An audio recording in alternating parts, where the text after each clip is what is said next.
હવે દિવાળી આવી, દિવાળી પહેલા એક કાળી ચૌદસ નો દિવસ આવે છે.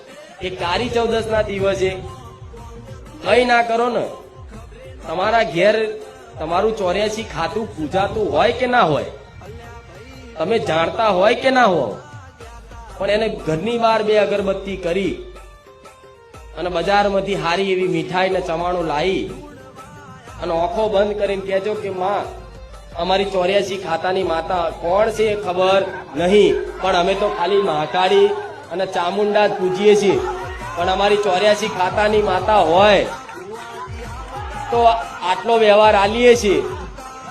રામ જો હજુ સ્વીચ પાડી નહીં ના ચાલુ ધોઈ લે, આ કરંટ છે. હજુ જોઈશ તમારી કેટલી માતાઓ છે. હું મેલડી બોલાવું અને તમારી માતા જો આકોટો ના કરે ને તો ગોળા મારું મેલડી નું ધૂણું લેકાર છે.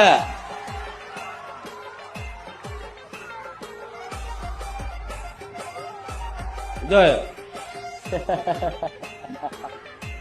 બસ બસ ભલે, આ બધું જોવા નહીં આયા, તમે બેહો શાંતિ.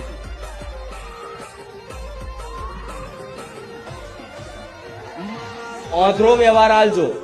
84 ખાતાની માતા જ કઈ છે ખબર નહીં, પણ મિક્સ મીઠાઈ ચમાણું કે લાપસી બનાવી અને એક નારિયેળ ધૂપ કરી અને નારિયેળ વધેરીને પાણીનો ગ્લાસ ધરાઈને કહેજો, દારૂ બારૂ આલવાની જરૂર નહીં, કલેજા આલવાની જરૂર નહીં, ખાલી આંખો બંધ કરીને આવજો કે અમારા કોઈ બાપ દાદાની 84 ખાતાની માતા હોય તો માં ઓધરું આલે છે, સ્વીકાર કરી લેજે.